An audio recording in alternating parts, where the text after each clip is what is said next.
Hello, this is Igoro, host of the Igoro Show, and you are listening to the Steve and Crypto Show. So keep your ears open and your mouth shut.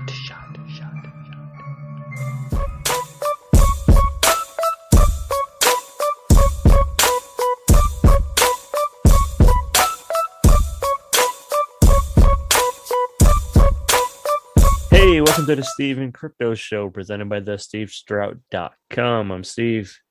I'm Crypto Zoo, and I'm just going to be honest with all of you. This is episode 47. I don't have no corny-ass rhymes for this week. So catch me on 48. Yeah, we'll do a little better next time. I know you expect more from us, but we're talking before we start. The only thing we could mention that rhymes with 7 is like heaven, and it's far from topic we should even be touching on. Because we Believe know me, we're I going. was thinking about it. We know we're going to hell. We're gonna go to hell and be tortured for eternity watching Zack Snyder movies. But anyways, hopefully you've been enjoying us more than we enjoy Zack Snyder movies. Should not say much, but I think you guys enjoy us. You're still here. You've been coming back for 47 episodes, so I think some of you is kind of like us. And some of you actually just jumped in, to be honest. Some of you are just jumping in now, maybe catching that recap episode. So like, for those why of you, are they starting off with his Zack Snyder hate? I love the Justice League movie. Yeah. What's with all the negativity? Like, no, we have fun here, but part of that fun is taking digs at Zack Snyder films. So buckle up. It's part of life. It's part of life.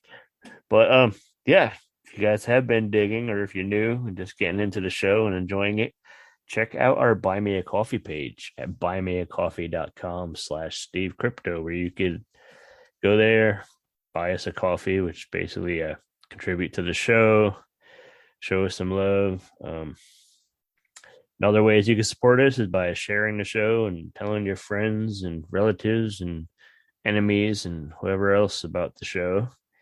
Tell Zack Snyder about the show. I'm sure he would like to listen to us. He would probably enjoy it. Check us out, buymeacoffee.com/SteveCrypto. Our show has a good variety. We got a good mix of pop culture, news and little tidbits and things that we like to toss your way. But the show always has an emphasis on horror. Yeah. We gotta. Our friends that are into the horror stuff, we might be a little bit quiet about it, but this is the month that we all get to show our love for horror even more than usual. So what I'm saying is, I want you to especially tell your friends that are into horror, that are into Halloween and stuff like that. Let them know about this podcast, and maybe they'll dig it. And we appreciate you for spreading the word. Yes, we appreciate it more than you guys realize. Last week, speaking of appreciation, last week we celebrated our 1-year anniversary of the launch of the Steve and Crypto Show. And we talked a bit about some of our favorite guests and moments and stuff like that. So if you want to hear a little more about the last year, if you're new to the show, go check out episode 46. And of course, check out the episode before it too. We had some fun over the last year, and we're gonna have a lot more with you guys. But this week, we actually have 2 guests. We have one here to promote a local comic book show, and another is a fellow podcaster who is also celebrating her 1 year of her podcast, which we'll get to a little bit later. But our first guest, we have an old friend of mine, a new friend of Crypto's. We have James Taylor, who not the singer. That would probably get us a lot of listens though. And I believe this James does have a very nice voice. He has a lovely voice. He sang for us after the interview, just personally for Steve and I. It was beautiful. But not the James Taylor that you're used to. Did you guys talk more after I left and he was singing to you? Because I missed that part. Were you in that much of a trance during his song that you just don't even remember? I was so mesmerized. happening? Yeah, that's probably what happened. Yeah. Yeah. Anyways, he is the man who produces and runs the formerly known as Jet City Comic Show. It's now called the Grit City Comic Show in Tacoma, Washington. It's a great show here in the Northwest. It is one of the last conventions, basically, where it's really a comic book show still. Like, you could go and there's just, it's comic books. The main focus of this show is comic books. That was really like one of the first big comic conventions I went to. Yeah, it's a good show. So our first guest on the Stephen Crypto show is our friend James Taylor, who is the man who runs the Jet City, formerly known as the Jet City Comic Show, now called the Grit City Comic Show. It's one of the last actual comic book conventions, and it's here in the Northwest in Tacoma, Washington.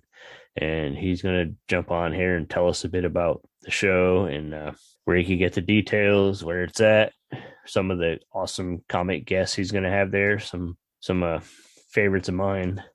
Check it out. Hi, I'm Jade the Libra, and I do all things Halloween decor hunting, Halloween hauls, all sorts of spooky things, and including spooky music. So just come hang out, have a good Halloween time on the Stephen Crypto show. Hey, we're on the Stephen Crypto show with our friend James Taylor. He's an old, not the singer songwriter, but it's funny. I was telling another friend James last night. I was like, "Yeah, you know James Taylor from?" He was like, "The singer?" Like, no, man. He's James co-runs the formerly known as Jet City Comic Show, which is one of the last real comic book conventions here in the Northwest, if you ask me. You can actually go there, and funny thing, unlike most of these other pop culture conventions, you could actually find comic books, which is pretty exciting, because when I go to a comic show, I would like to see some comic books. I like to dig in box after box and find some cool stuff, and it's a good show. We're going to talk with him for a few minutes to hype it up. It's coming up next weekend, Saturday, October, I believe it's the 9th. Correct. 9th. My mental calendar is also behind today. But hey, James, how you been? Good. I've been doing well. Yeah. Just gets a little stressful getting this close to a show, but it's all good. Yeah. Especially, work a day job and then working on the show when you can, and whatever else is going on in life. Yeah. Well, I want to say thank you in advance for putting the emphasis on the word comic for this convention, because they used to just be called comic book conventions. Now it seems like they just, took the first part out and they're calling them conventions because they emphasize so much on the celebrity appearances, and those are fun, but it's cool that, you're deciding to kind of take it back to the roots for this one. Yeah, and when we first started Jet City Comic Show, we specifically went with comic show, just because Comic-Con became I can't say the word right now. Everybody thinks of it synonymous. Now. Yeah, there you go, synonymous with pop culture. And Comic-Cons have basically become more celebrity-driven shows, and so we're like, we love the Comic-Con name, but hey, we got to be different and, focus, because our first focus is always comic books. Before we dig in too much, you actually, you're an artist yourself. Uh-huh. You've done some cool stuff that I believe we covered on thestevestrout.com a while back. A long time ago, yeah. Want to mention any of that stuff, or are you still active? Yeah. Sure. Occasionally, I still work on some comic books. So I worked as a comic book inker mostly. I did publish way back in the day, in the early mid 2000-ish, like 2003 to 2008, 10, somewhere in there. As Rorschach Entertainment. And then I worked for quite a few publishers. The biggest one would probably have been Penny Farthing Press, who they were around the same time, if you remember CrossGen. And they were putting out really nice comics. So like I got to work with Len Wein. I got to work with Stuart Moore. I got to work with a lot of top talent, Ron Randall. And then, you'd have Neil Adams or Bernie Wrightson covers on the books. They worked with top people, and it was really cool and a lot of fun. And I enjoyed working on comic books. And then I did a creator-owned comic book with Courtney Huddleston called The Bully's Bully, which we still have one more graphic novel to publish, and eventually we'll run like a Kickstarter program on that one. Nice. So how did you go from creating comics to doing the comic show? So I've basically been in the comic book industry since, 1997-ish was when I first started, working shows. I helped out as a dealer, but I worked shows mainly as an artist back then. And then when, excuse me, when Emerald City started, I was friends with them. So Brian, Jim, George, and Chris Rangel, who nobody remembers, he's often the forgotten guy because he left after a few years. Those were the owners. And then I was kind of like the fifth Beatle type of thing. So I handled all the marketing and the design work. And out of them, I was probably the only one that worked shows anywhere outside the little old swamp meet style shows in the Pacific Northwest. I used to go to Baltimore or Texas and do all the big shows, Chicago, and of course San Diego.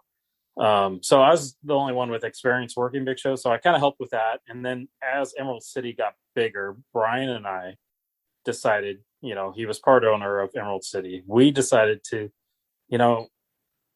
Emerald City's getting big. It's getting expensive for a lot of local dealers, local artists. Let's still put on like a simpler show, just focus on comics, because we knew that was going over to the, celebrity driven route, because that's where the money is. So, and that's when we kind of spun off with Jet City, and we were all friends still at the time. And and Brian and I started off Jet City Comic Show, and oh man, I think it's 12 years ago now. I think that was the first year, 2009, in Seattle. We were in Seattle for like 2 years, I think, and then we moved down to Tacoma. Right. Yeah.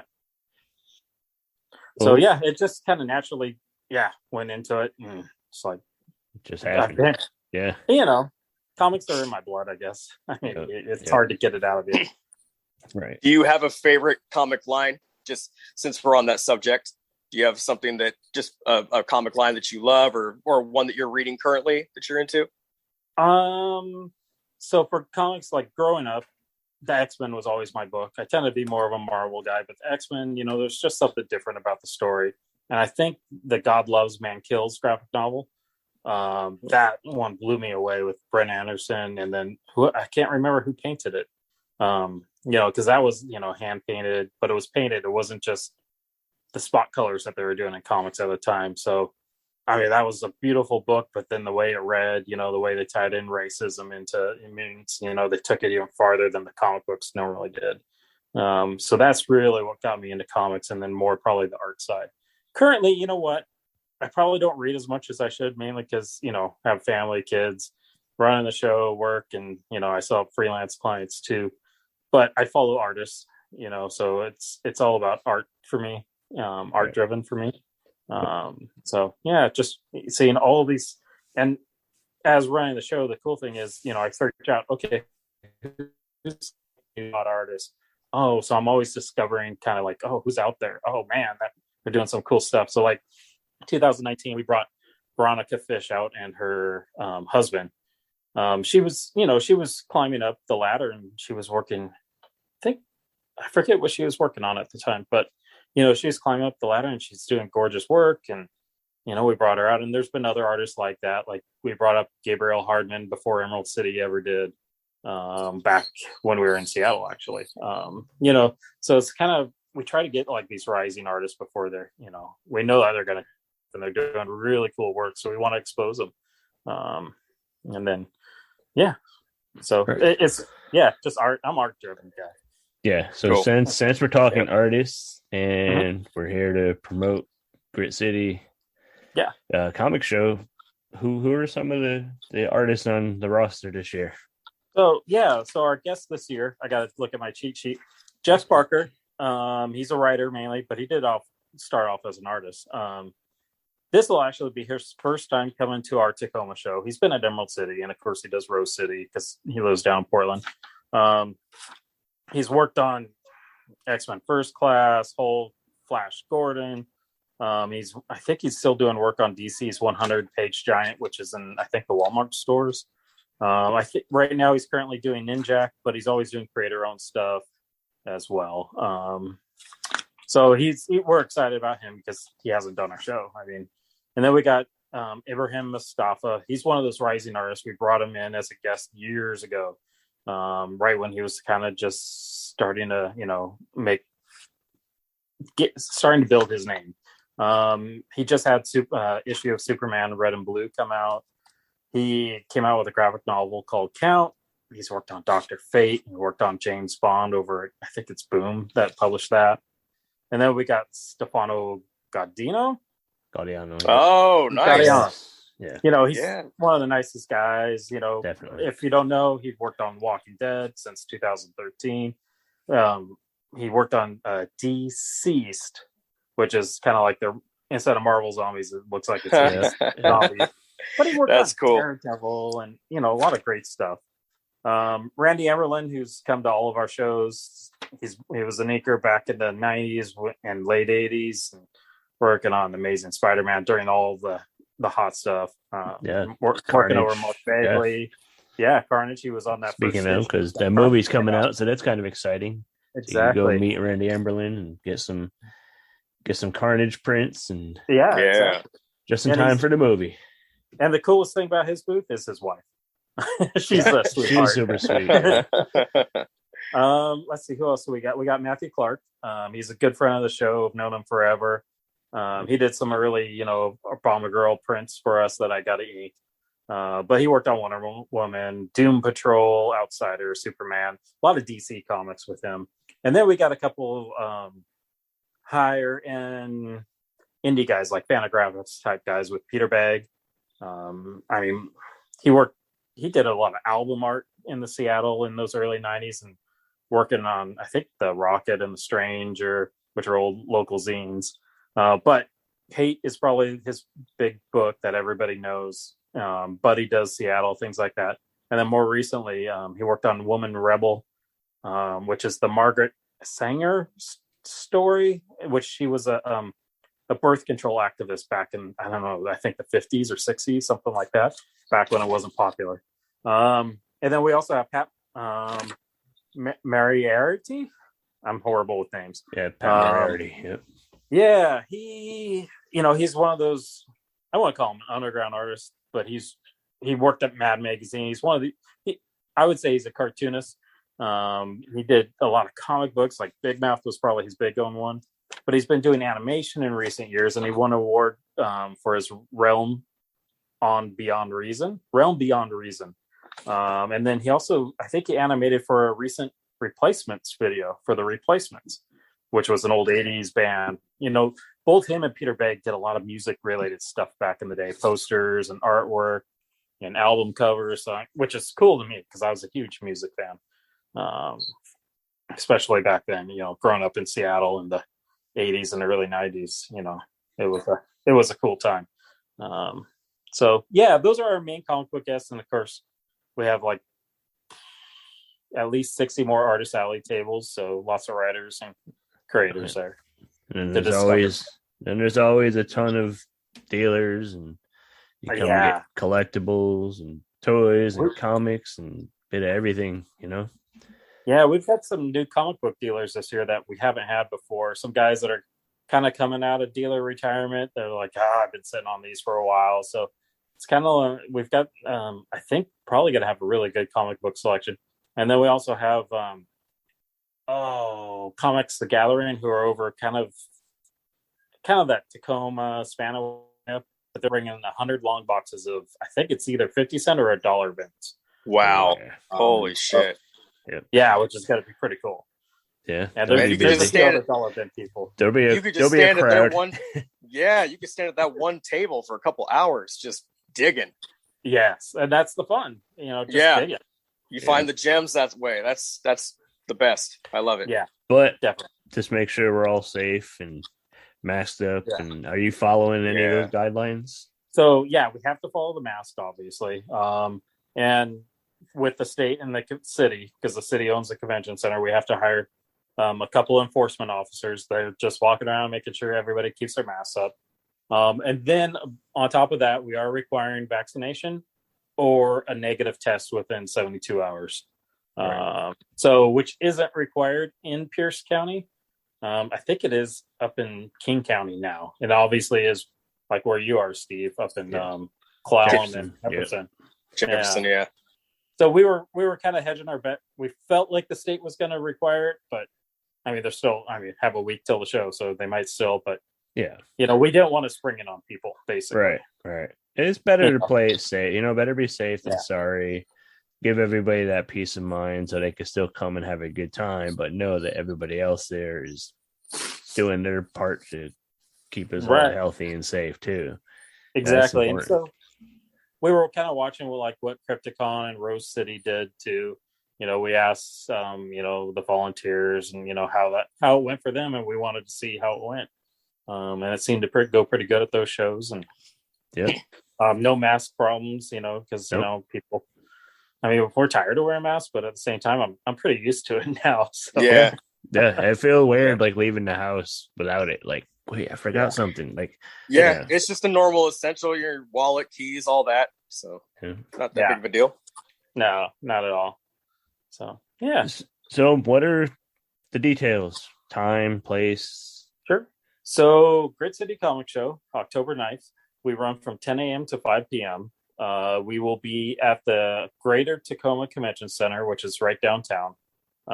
There's parking all over. There's, I think there's still free street parking if you go up the hill a block or two. Yeah. And then there's lots of parking lots. The other thing, our cosplay contest, I think the kids are at 1, and the adult cosplay contest is at 4:00, which is 13 and up. And then we've got some great judges. And kind of the usual with that. What else do we have? We have the Lego display, which is that's always cool stuff.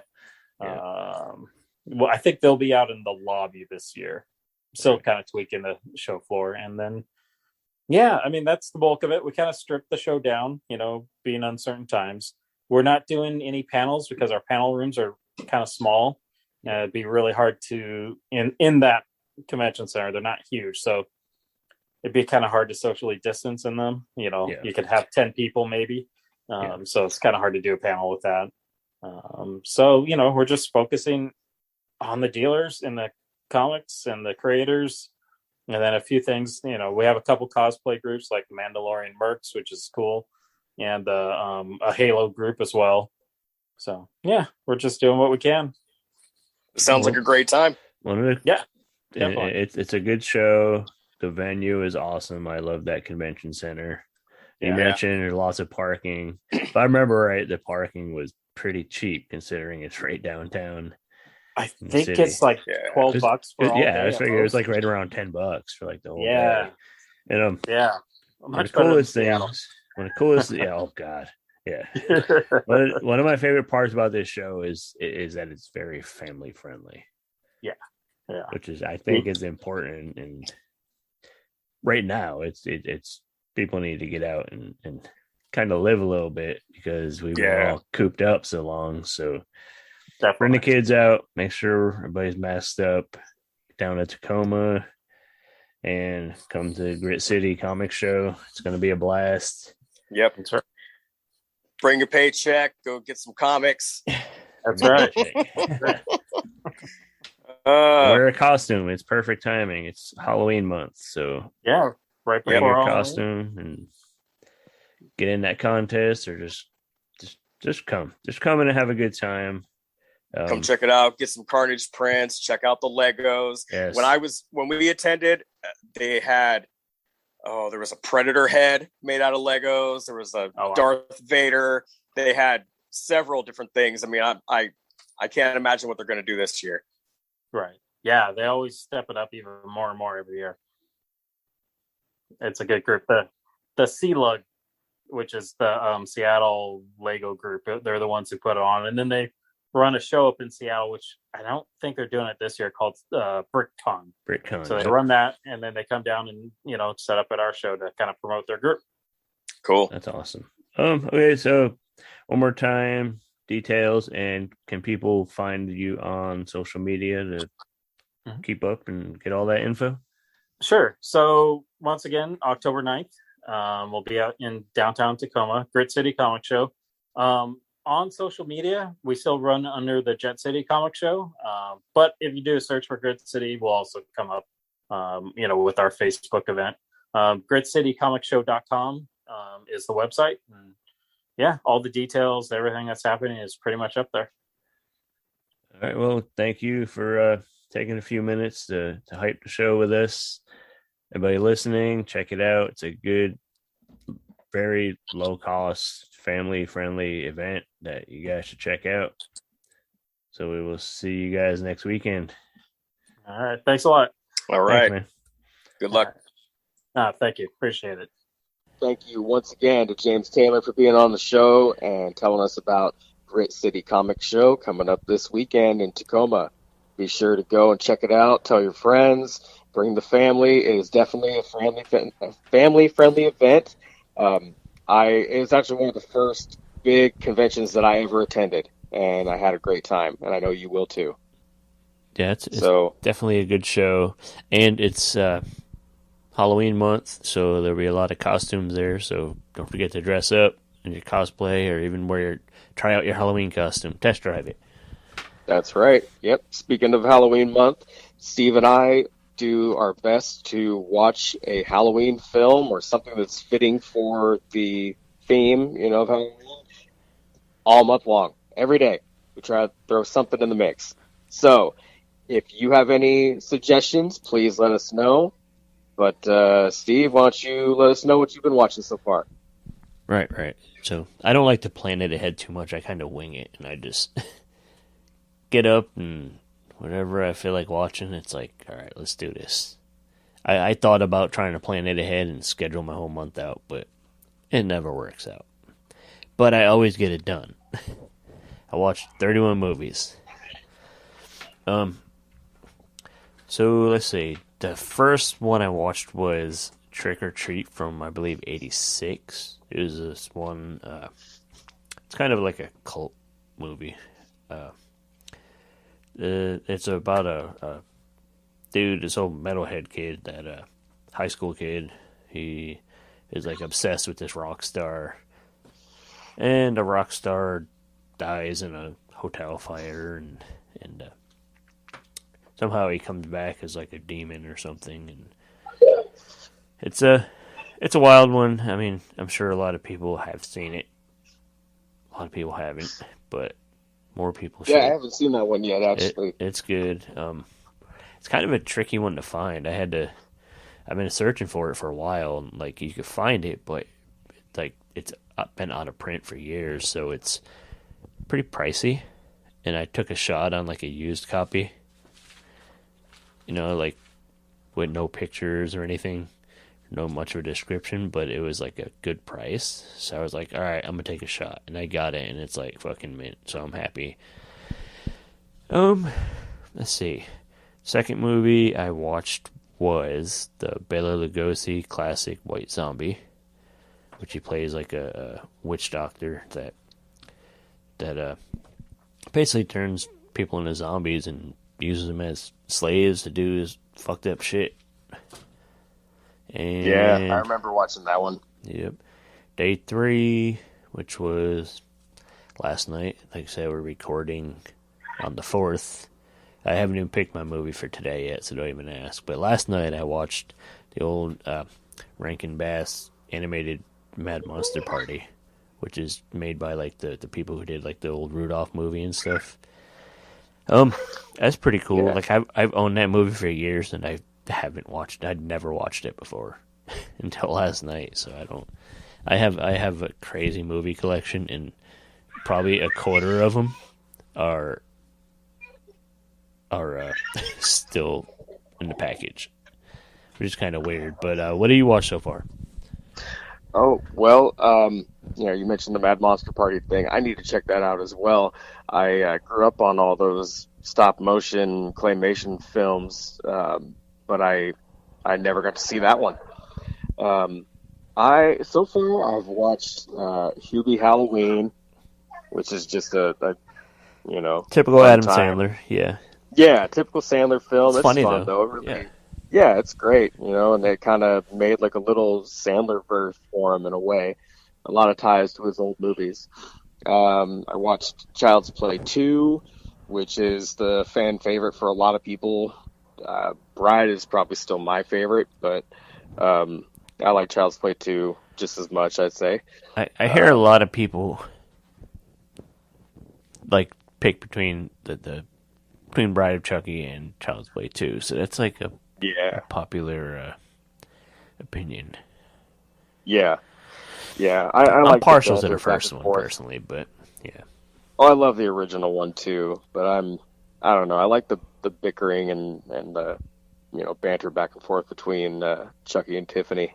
Right. So, yeah, watched Child's Play 2. Let's see, I've watched some Halloween themed episodes of sitcoms and things like the Halloween episode of WandaVision.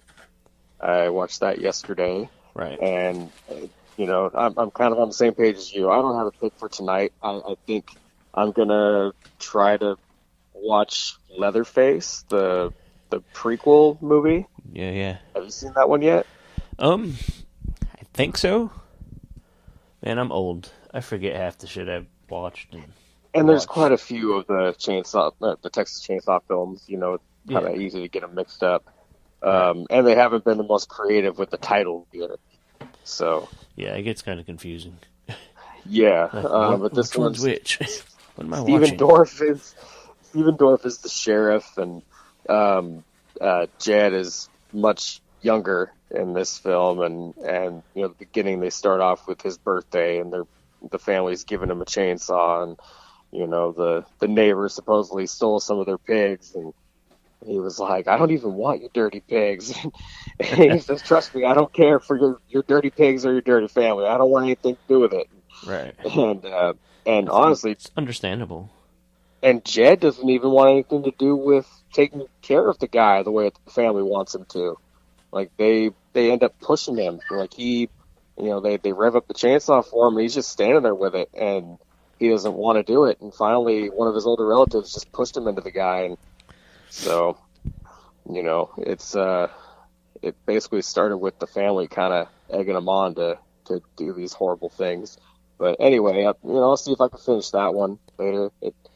It'll be kind of interesting just to see, the history of the family and how it all started and whatnot.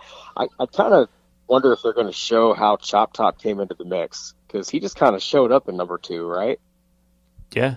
I think so he definitely wasn't in one. Yeah, right. He was just kind of appeared, and I don't know. It'd be nice to get a little background on him. Right. So this is your first time watching Leatherface. Watching this particular one, yes. Okay. Are you streaming it or? Yeah, it's on Peacock. Okay. Yeah, and I actually I started it earlier. I got like 10, 15 minutes in, and so I'm hoping to finish it later tonight. And aside from the Halloween stuff, you just watched the Venom movie, right? Venom 2. How was that? Was without spoiling it? I can easily say it's better than the first, Okay, that's which enough. often is not the case, but Yeah, it is yeah. better than the first. I will let you all know that they do not hold back on Venom or Carnage whatsoever. You get to see them in all their glory. Right. And I will say that to save you all some time, if you haven't figured it out by now, like basically anything that's Marvel related is probably going to have an extra scene after the credits or mid credits.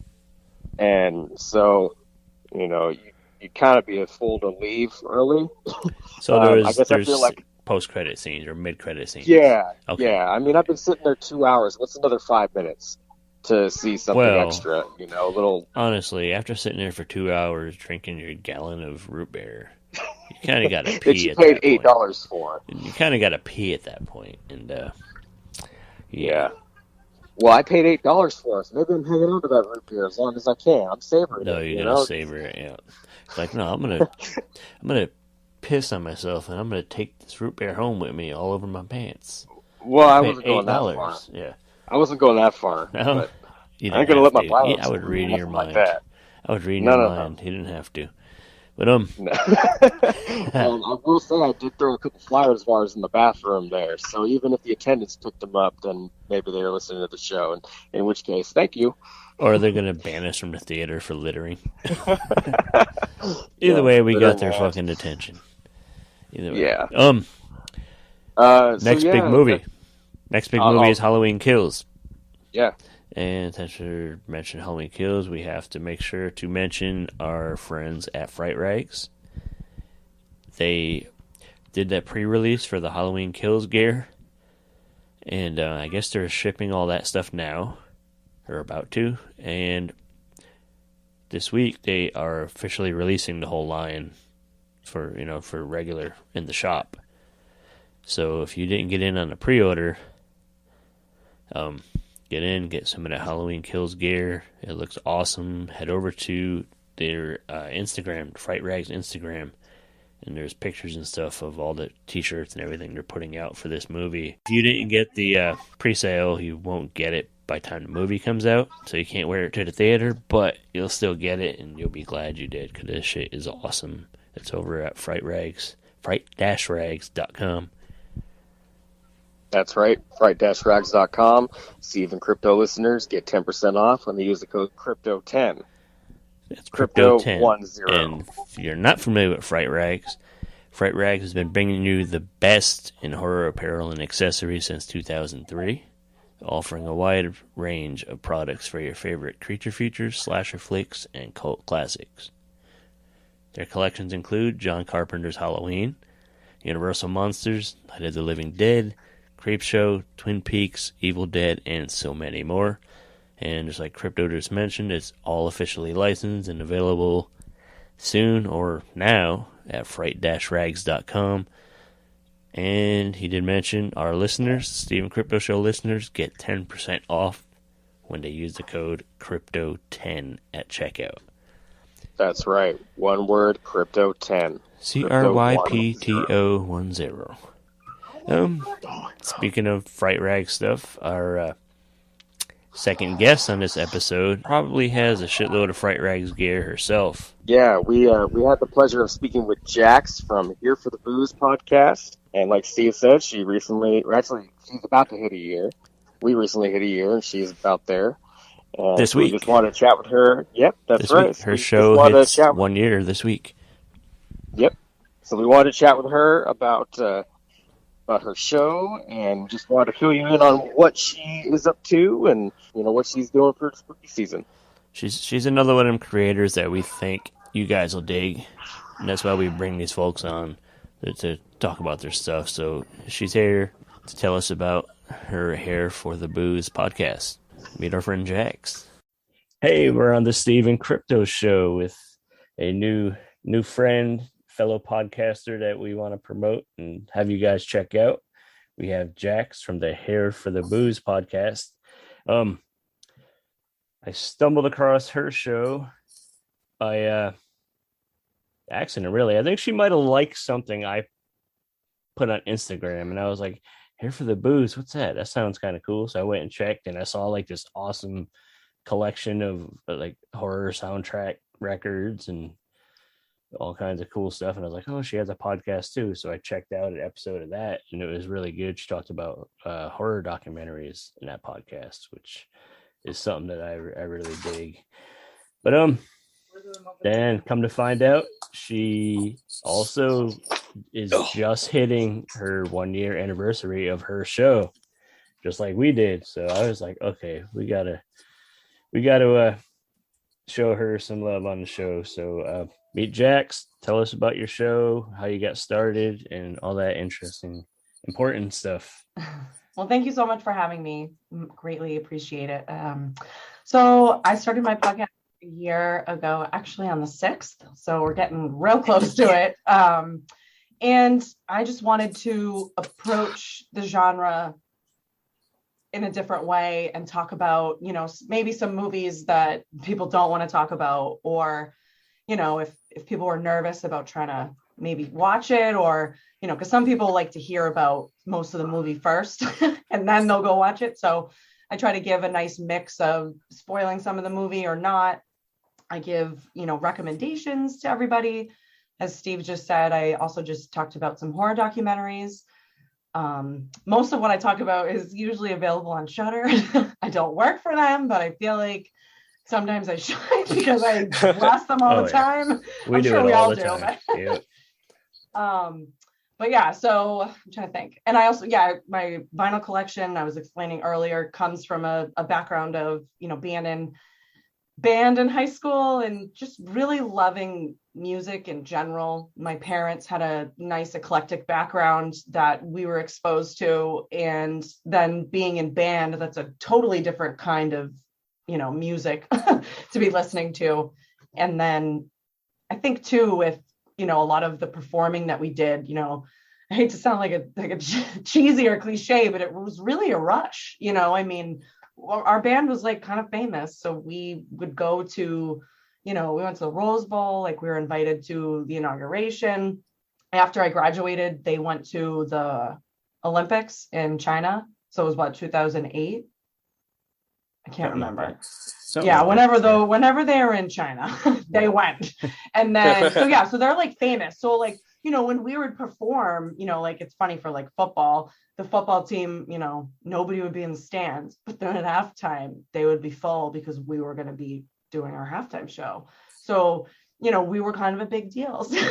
So music always, you know, really affected me. And I think with movies, you know, it can also like change the game. You know what I mean? It can also elevate a movie. It can enlighten you. You know what I mean? I just feel music is really important. And with all the gorgeous artwork that comes with the vinyl and the pressing that they do of each one, it's just, it's hard. Now it's hard to like not want them all. Because I really want to get the It Follows one, but I want the rainbow variant, which it's like $100. And I was like, no, because I totally should have snagged it when it wasn't. And I just stupidly waited like an idiot, but we'll see. But anyway, so there's, you know, there's always some coming out and, you know, repressing or whatever. You know, one of my prized ones that I'm getting, it's actually coming in the mail. I got the Psycho score. So I'm really excited about that because I've always been a Hitchcock kind of person. And that's kind of how my parents not like got me into horror, but that's how I started to like it, was because I would be watching older movies with my mom. And sometimes it just so happened we'd be watching like Rear Window, or we'd be watching Vertigo or The Birds. Dial M for Murder is like my favorite. So, you know, I just love all that old like conversation movie. But so you know, my first episode on the podcast was actually about a documentary, but it was the one on Hulu about the shower scene in Psycho called 7852. Yep. So if you guys haven't seen that, that is amazing, because I had no idea how innovative the filming in that movie in general was, let alone that one scene. So it was really cool on a nerdy film kind of level. So I try to tell people like, you should watch that. You know, everybody has Hulu pretty much. So that's definitely a cool one. So that first episode was really fun. And then I think I did talk about more Hitchcock. And then I talked about some Stephen King, because that was another big influence on me, you know, to want to talk about horror, and to, you know, the reason why I liked it was his books were just like hypnotizing. You know what I mean? When I would read them when I was younger, I literally couldn't put some of them down. You know what I mean? And it's not even all the scary ones, like The Girl Who Loved Tom Gordon. couldn't put that down. You know what I mean? Like that was great and emotional, and yeah, he's just a great writer. But you know, back to the podcast. Yeah, so you know, I try to, you know, I also talked about like Human Centipede. I don't really see too many people talking about that movie, but I love it. And I try to tell people like it's really, you know, more graphic. The Saw movies are way more graphic than that. The first Saw movie is more graphic than this. You know what I mean? Yeah. And the acting of that guy is so great and perfect for that role that, you know, I really loved, you know, the first time I watched it, I was so nervous to watch it that I watched it like 6 a.m. I was like so scared. I was like, I'm ready. Okay. And then I was like, not that. You might have been scared, but not as scared as the person that woke up with their mouth attached to you know what. I know. No, seriously. Well, I think I was expecting it to be super graphic, and I expected that climax to be much more graphic. You know, like literally, I expected him to be cutting them open and you seeing like the stitching and all that. Yeah, and you don't. And that I think. Yeah. You know, that, and I always say this, less is sometimes more. That's why, you know, Michael Myers' character, and, you know, even in the 2018 one, they don't show all the deaths. The camera will pan by, like in the beginning when he at the gas station or whatever, and like that's where he gets the teeth because he smashes the guy. But the camera just pans by it real quick. You know what I mean? And some people might have missed it, but yeah, you know, I feel like it's okay to be graphic. Don't get me wrong. Yeah. There is a way to kind of like build some suspense and to keep it in a good way. You know what I mean? To keep people coming back. You know what I mean? Yeah. I think one of the best examples of that is Alien. Because how, you know, we barely see the monster, but you know there's something really fucked up out there. Yeah. And you know, you use your imagination to kind of make it even scarier. That's even Jaws too. Jaws. Yeah.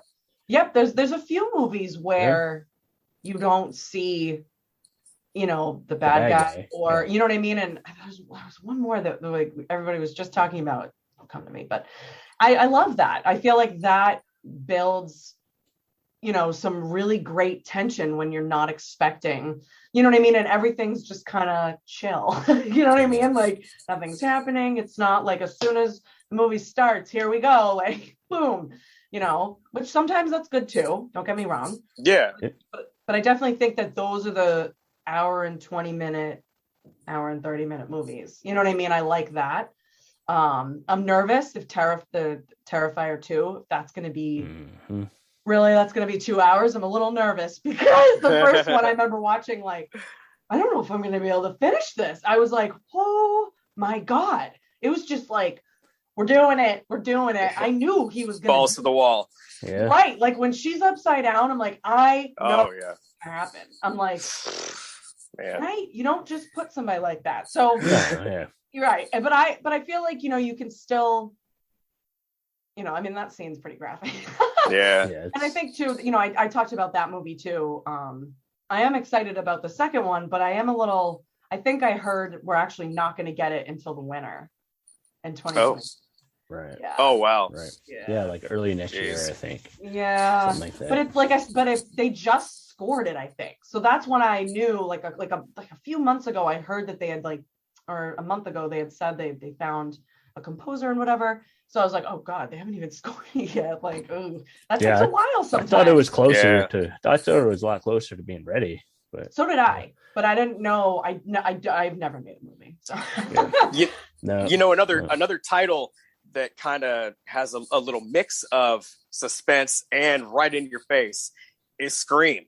You know, the first Scream, they got the intro with Drew, but first you see the boyfriend's intestines on the floor, you know, so they let you have that, you know, a few minutes into the movie.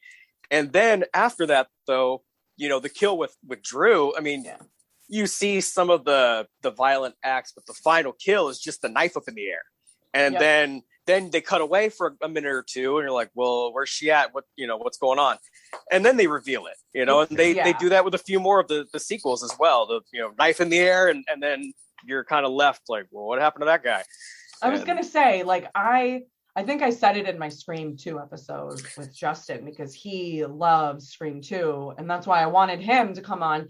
It's grown on me, but I'm like, for me, it's just not my favorite sequel. 4 is my favorite because to me, 4 is exactly what I wanted in a sequel. I wanted it to be bloody. I wanted it to be more graphic, and I just felt like 2 and 3 just kind of like 2 almost. 3, no. You know what I mean? I felt like 3 really just, did they cut it all out, or were we really just not going to get anything? I get it that we're stabbing, so it's not like, you know, actually, did anybody? Yeah, no. The bodyguard did get his throat slit. But yeah, I'm like trying to remember. I'm like, I haven't really seen the third one in a while, but yeah, I like the fourth one. Yeah, honestly, I listened to your Scream 2 episode, and I was just kind of chanting along with you, and you were saying all that. I'm like, yes. Like number 4 is 1 and 4 are my favorites. Yes. And, I mean, it's just so good. I feel like I kind of expected it to be Jill. You know what I mean? But at the same time, I didn't really expect it to be. What is it, Rory? I said his real name. I can't remember, but the Macaulay Culkin's brother. I didn't expect it to be him. I was like, what? Yeah. That was kind of, because I didn't know. The fourth one, I definitely felt a little like, what is happening? Because everybody was new. You know what I mean? Like, it was just like way too many new people. And you knew it wasn't going to be Gale or Dewey or Stewie. Gale, Dewey, or well, it's not Stewie. Right. Well, honestly, like those alternate theories about him, they're more specifically from the first one, just because it's like coincidence, you know, like when they're in the grocery store, and you see like Ghostface running by, and then it cuts to Dewey like eating ice cream, talking to his superior. People are like, "Oh, he's Ghostface," and I'm like, I don't know. I mean, maybe in 5 we'll go crazy. I don't know. I mean, they've been throwing that theory around actually online recently for the new one. Like, oh, what if it is Arquette? What if it's David? Didn't they say that they did film in, you know, Stu's house, and Matthew Lillard is or was there? So that I don't know if we're gonna get a flashback. Like, because everybody's saying like it's not Scream 5. And I'm like, well, what does that mean? Does that mean I hate the title. I know. I'm like, it's Scream 5. Like, just say it. Just say it. Just give us Scream 5. I know they do that because of the statistics in the past with the sequels making less and less money. But I mean, can you at least give us another name? Scream Awakening. Final Destination ruined it though, because they were like Final Destination 1, 2, 3, and then the Final Destination, and then it was Final Destination 5. And you're like, wait, which one's the fourth one then? Like, no. Right? Fourth one's not my favorite, but 5 is my favorite. The Purge is taking that same route. I think they made the final Purge, and I know Steve is very excited. He loves the Purge. I love the Purge. I'm saying that's very sarcastically, very, very sarcastically. Steve loves the Purge, so I know he's excited for more. But you know, they made the final Purge, and then they announced that they're doing more. Yeah. I know. I feel like, well, I liked the first Purge, quote unquote, which was the last one. I liked that installment, and I felt like if this was the second one, the series would have been better. I think if we saw the Ethan Hawke scenario as the first one, you know, classic, and then we saw a prequel, and then we went to Anarchy and Election Year, I think it would have done better. Because I think if we saw that story earlier, because the second one, unless you're paying attention, it's there. You know what I mean? You can miss it, but it's there because they go after those low-income housing apartments. You know what I mean? You know, the whole premise of what they're really doing and why those trucks are going around.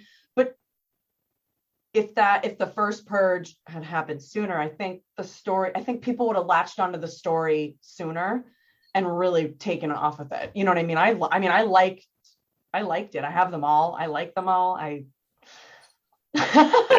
actually just saw the new one too. I forgot. I actually did see the what oh geez, my God, what is it called? Ask Steve. Steve No, knows what it is. Steve Ask don't him. know. Steve don't know. Steve I'm avoids sorry. the I'm just like, purge. my brain is just like fried today. 3 Yeah, hours yeah. of driving. I'm just kind of like, ugh. I feel you. Been a long week with life and all that stuff, you know. Well, I think, getting into October, my body this week just felt even longer. So Yeah. I'm just ready for the chillier weather here. I'm ready for, maybe So- things to calm down a little bit. So how do you what do you do to celebrate Halloween since it's October? So actually this year we're going to an outdoor party. These people that we know through a friend have this really big house and like big property that they like always have like amazing Halloween parties. Right. So I'm doing a modern Morticia cosplay for my Instagram like podcast. And I'm just going to use that as my costume just to keep it easy. Yeah. So I don't have to just spend more money. And costumes are expensive. Shit. Well, Yeah. I've actually, for the modern Morticia, I'm not doing like a gown because that isn't what somebody would wear nowadays. So I wanted to kind of like change the outfit. I picked a dress, but it's not a long one. You know what I mean? I did, you'll see. Yeah. But anyway, so, I'm excited about that little party. And then tomorrow we're actually having the girl who showered today. Her and her daughters and her fiance are coming over, and I'm cooking a spooky dinner, which is literally just like pasta with meat sauce that's like Halloween shaped. And I have like little spooky plates that the girls can eat on. And I was going to make some like treats and they were going to watch, I think, I suggested that they watch Mr. Boogedy because I think she had said they just watched Hocus Pocus. And I was like, well, Mr. Boogedy's like one of my favorite, like, old school, kid kind of Halloween movies. And she was like, I don't even think I've ever seen it. I'm like, oh my God, no. Well, then you have to watch it. Yeah. Right? I'm like, Yeah. Christy Swanson, come on. So I think we'll do that. Though they're going to come over at like 3-ish. So I'll at least have most of the day to kind of just chill a little. Right. Relax for a hot minute and then So get ready. Nice. It is an easy dinner, so I'm definitely not feeling stressed. It's just more of today was just longer than I expect, like just really longer than I thought. It just oof. And I had to wear a dress all day, and that just doesn't happen often. So So I'm assuming we'll probably see some of the festivities on social media. yeah, so because my podcast is also turning a year old, I also have some other things planned to celebrate for that. And it also includes shouting out local vendors around me. So I have a girl who, I'll just tell you guys, she makes really awesome, royal iced cookies that are like super decorative. Yep. But hers like don't taste like garbage. They actually taste really good too. They're usually And like look flavorless. Yeah. That's what I'm saying. And they were actually at the baby shower today. My friend had gotten them from her, and somebody else who had never had them bit into it and was like, oh my God, these are delicious. I'm like, I told you. I'm like, they're not just pretty, they're delicious. So she's going to make some really fun ones for the podcast. And then I have somebody else making something for me. And excuse me, my husband's also like a woodworking hobbyer, I guess. That's not his real job. He just likes to make things. And he actually made me some little like 2-inch ghost things to hang in my corner. I'm going to try to like float them under one of my shelves. Right. So yeah, I have some vinyl coming up, some new vinyl coming in. I'm waiting for Fear Street, but I don't think that's shipping until the winter. I think Waxworks said it was the winter. Right. So I'm gonna have to wait a while for that. So where can people find you on social media? My Instagram handle is at Here for the Booze, and each word has an underscore, and booze is like BOOS, not with a ZE. Trying to keep it spooky, not too alcoholic. Yeah. But I do drink in my podcast. Some people, don't love that, but I do, share my drink with everybody and crack my beer if I haven't already. Sometimes I get I just want to start drinking. Well, if that's the case, what you got now? What you drinking on now? So right now I'm actually drinking a Sam Adams Wicked Hazy. Nice. I think it's their New England IPA. if I'm gonna drink an IPA, it honestly it has to be a hazy one. If it's clear, I'm not drinking it because that usually means it's really sour and hoppy, and I don't really, which I think is almost like the opposite of an IPA. Right. I think you want them to be like that, but yeah. But I look, this is good, and I actually shoved some food down before we chatted. It went perfectly with my little hot dog that I had, so I was like, "Oh, perfect, a beer." I work at the local brewery here in town, and we actually just made a hazy earlier this year, and it's called the Monk, and it's very delicious, very very good. It's like 5.4%. You know, it's not too heavy, but yeah, it's great. I know. I love a good sour.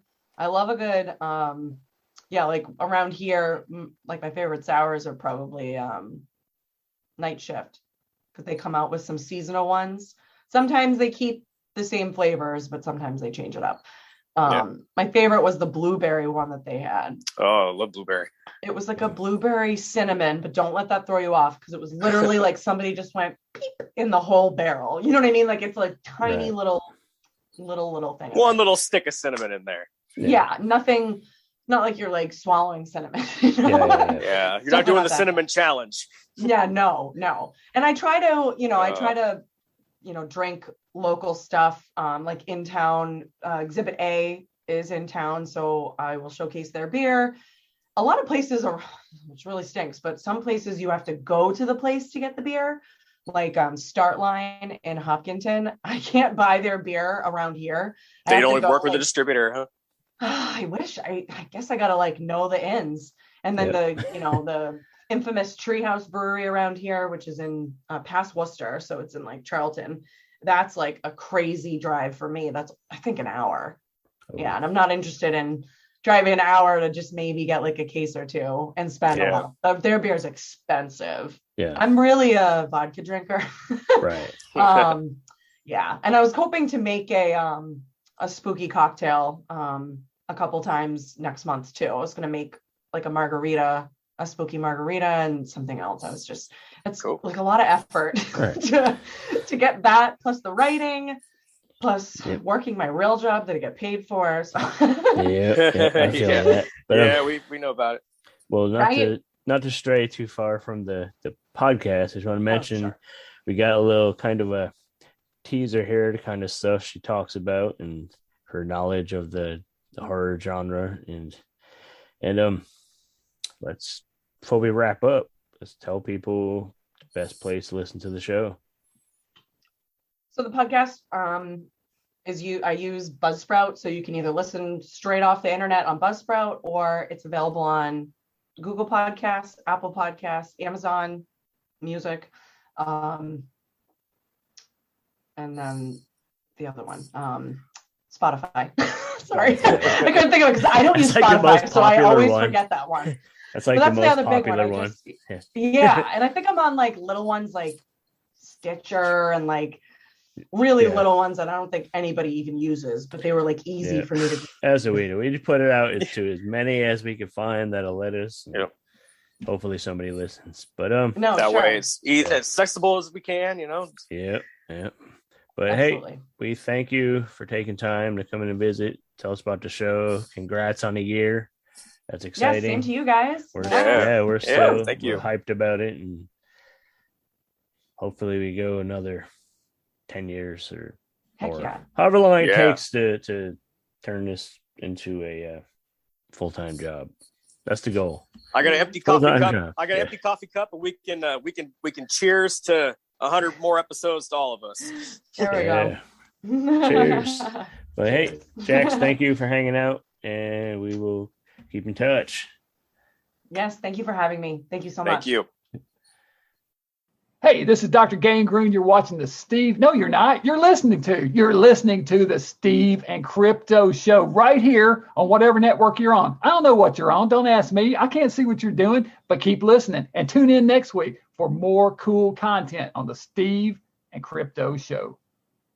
Hey, thank you to Jax, and we definitely like hearing more about her podcast. What I've heard so far has been good, and I know you've dug what you've heard, and I think you guys will like it too, so go find the Hair for the Booze podcast, and of course we'll have a link in this episode description.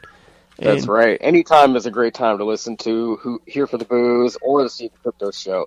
But Halloween season, the month of October, I would definitely try to check us out, and you might even learn about some new Halloween movies to go check out. You might learn about some new festivities, or maybe some drinks. Maybe Jax will let you know about some cool festive drinks that you could make at home while you're watching your Halloween movies. Yes. So yes. yeah, just go back and look through the archives of both of our shows, and I guarantee you'll find something for you. And be sure to let us know on social media your thoughts. Let us know any other good shows or creators or anything that we should check out and maybe feature on the show. And let us know any movies that we should watch this month or anytime, but specifically this month.